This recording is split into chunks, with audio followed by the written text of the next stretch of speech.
Okay, lots of live action on ITV4 on Saturday. The 150 is the Contenders Hurdle. Booth there 1 to 12 with Paddy Power, 8 John Constable, 200 Cap'n.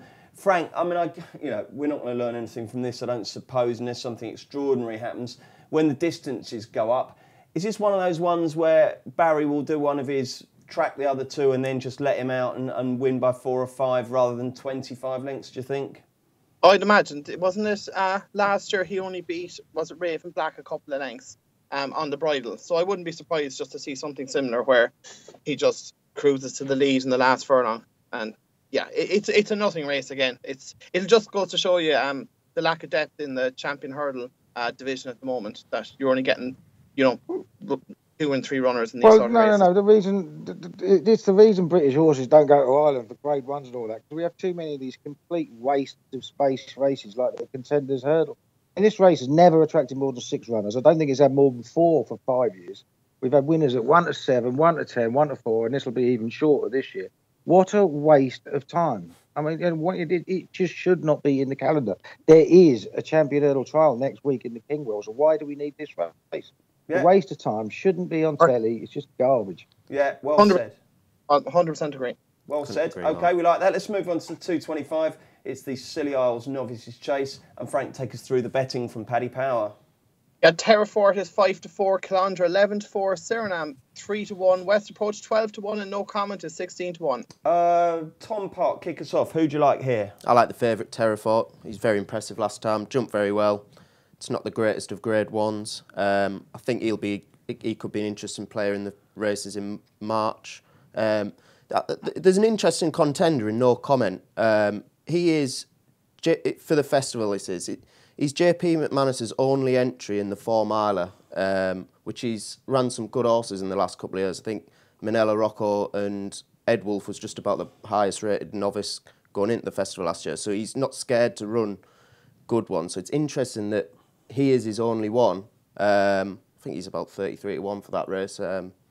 This is his first run over fences. I thought it was an interesting entry. So. Okay, but you think Terra Fort will be the one that crosses the line in front? Kills, what do you reckon?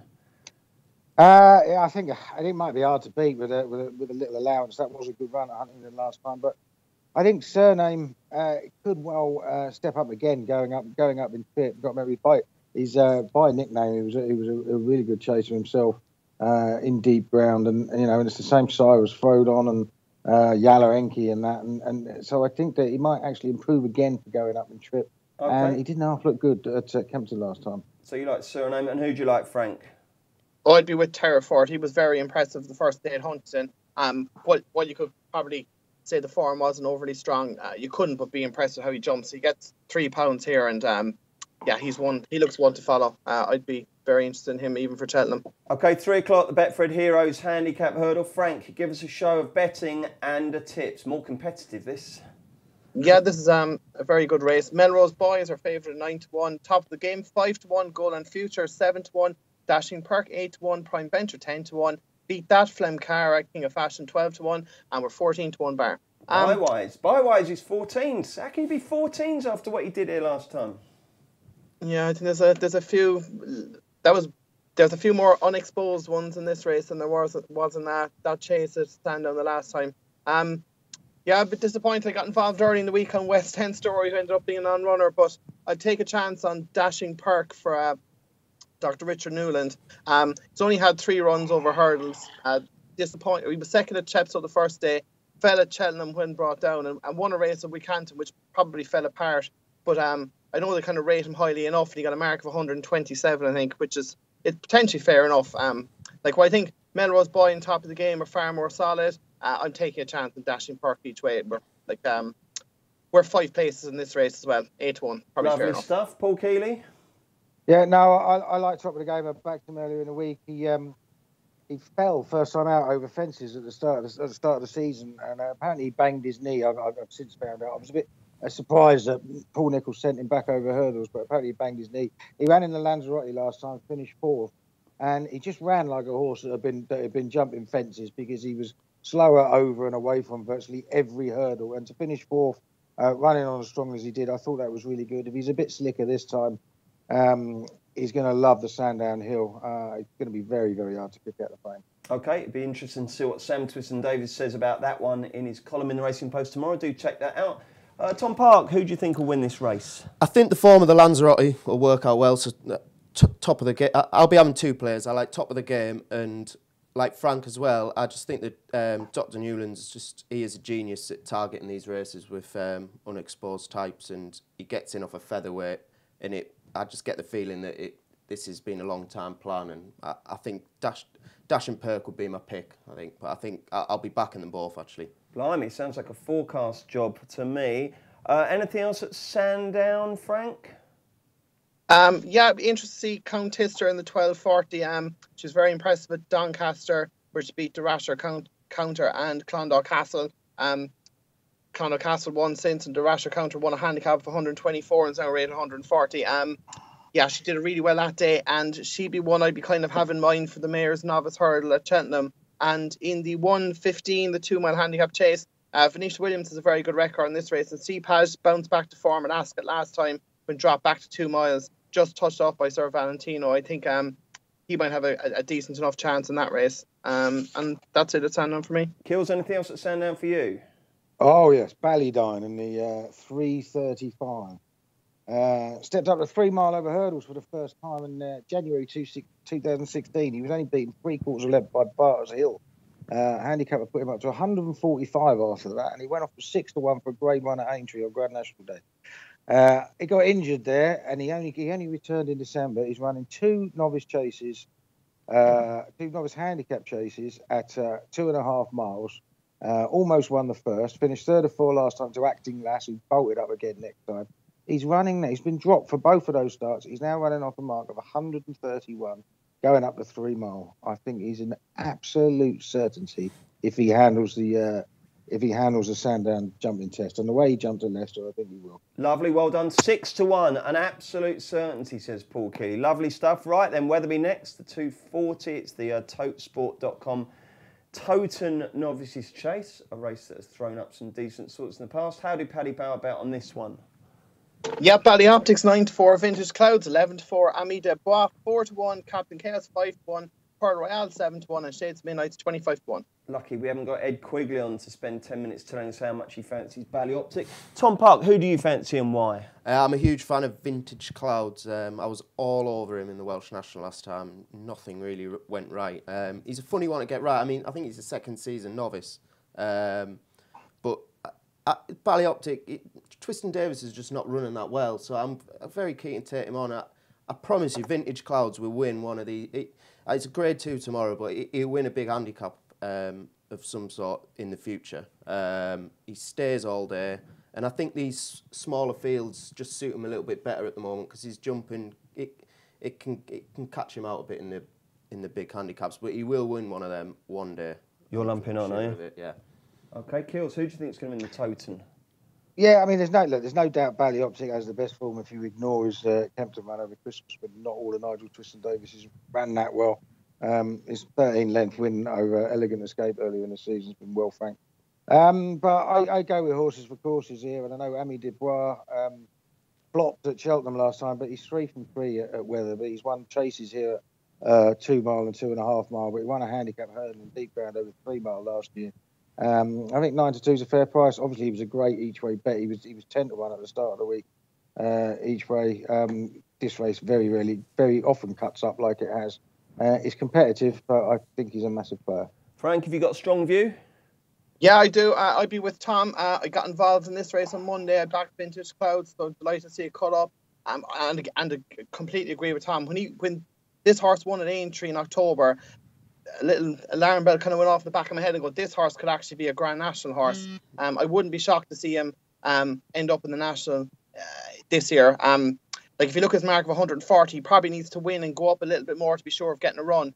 The weights are out next week, I believe, so he'd need to win this. If you look at Sue Smith's form, she's 30% for the last 2 weeks, and she's got a rake of seconds in there as well. I think this is an absolute out-and-out stare. And like with Nigel Twiston-Davies is out of form. Ami de Bois is solid, but he's no superstar. Captain Chaos was beaten in this last year. Shades of Midnight isn't good enough, and Pearl Royale or stamina is untested at this. I think Vintage Clouds he's got a cracking chance of winning this, and he's one to keep in mind for the Nationals, both English and Scottish this season, I think. Keep him in mind. Lovely stuff. Let's quickly deal with Musselburgh. We've got 2 races on ITV4 there. The 205s, the Scottish County Hurdle, and the 315 Edinburgh National Handicap Chase, both sponsored by Bet365. Tom, fancies in either race? I like Amadou Nui in the Scottish County Hurdle. I didn't know you were French. It's a long. Bryony Frost's going up there. It's a long way to go to come back with nothing. The Doncaster form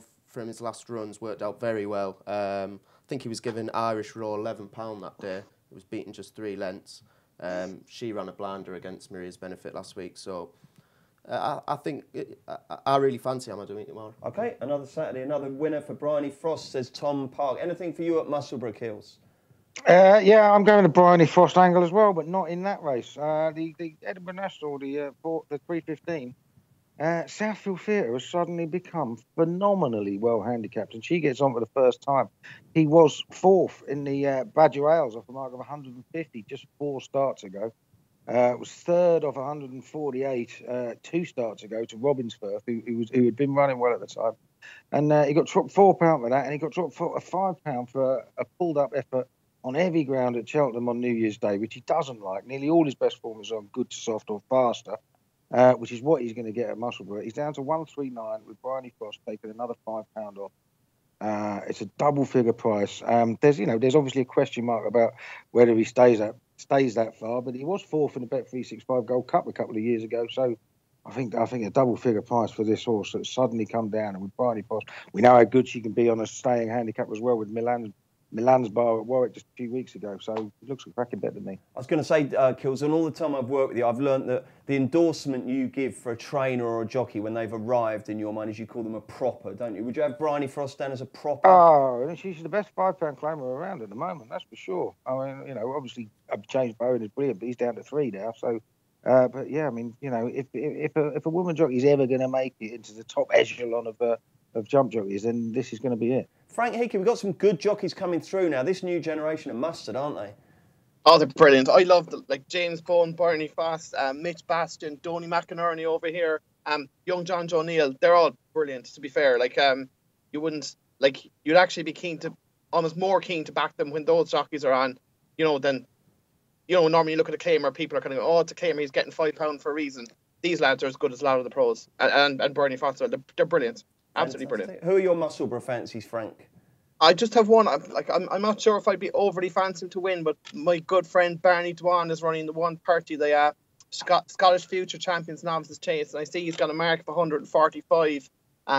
If he could keep that mark, oh my God, I would be getting really excited for a handicap at Cheltenham. If you think back to the Pretense last year, ran off 143, looked all over the winner turning in until you look back and see Davy Russell sitting quietly on Presenting Percy. And we now see that Presenting Percy was absolutely chucked in that day. He's probably a 160 plus horse. It'll be interesting to see how Barney Dwan gets on. He's running over 2.5, which might be a small bit short for him. But if he runs a nice race on Saturday, I'd be having a whack at him for maybe non-run or betting a couple of the Cheltenham handicaps. Okay, let's get the naps. This will not be beaten. Come on, Tom. I like Vintage Clouds. I think that's my nap, yeah. As I mentioned earlier, just strong stayer. Don't think the Ballyoptic... I can't back Tristan Davis's horses at the moment. I think he's destined to win a big one day. Vintage Clouds, 240 Weatherby for Tom Park. Who for Paul Keeley? Ballydown, £335 down. And Frank Hickey. 240 Weatherby, Vintage Clouds as well. Oh, 2 naps for Vintage Clouds. Excellent stuff. Now, Frank, we normally do the roundup, but obviously we've been hoovering up quite a these. Is there any other horses for Saturday you need to mention? The only 2, and it's on the all-weather at Linkfield. City Dreamer goes on the all-weather for Alan King. He's been running over hurdles recently. He's rated 132. There's a small danger this might just be a spin before the Fred Winter, but Ryan Moore is up, and he's only rated 65 on the flat. If he's fully tuned, I think he'll take a bit of beating that 125. And in the 305, I just mentioned the Winter Derby trial. I think, again, Ryan Moore rides Victory Bond. He was very impressive the last day at Wolverhampton. I think he should probably be the one to beat in that. OK, well done to Daniel from Liverpool, who won our £25 free bet from Paddy Power in Monday's Postcast. Do listen in again this Monday for another chance to win a free £25 or €25 bet from Paddy Power.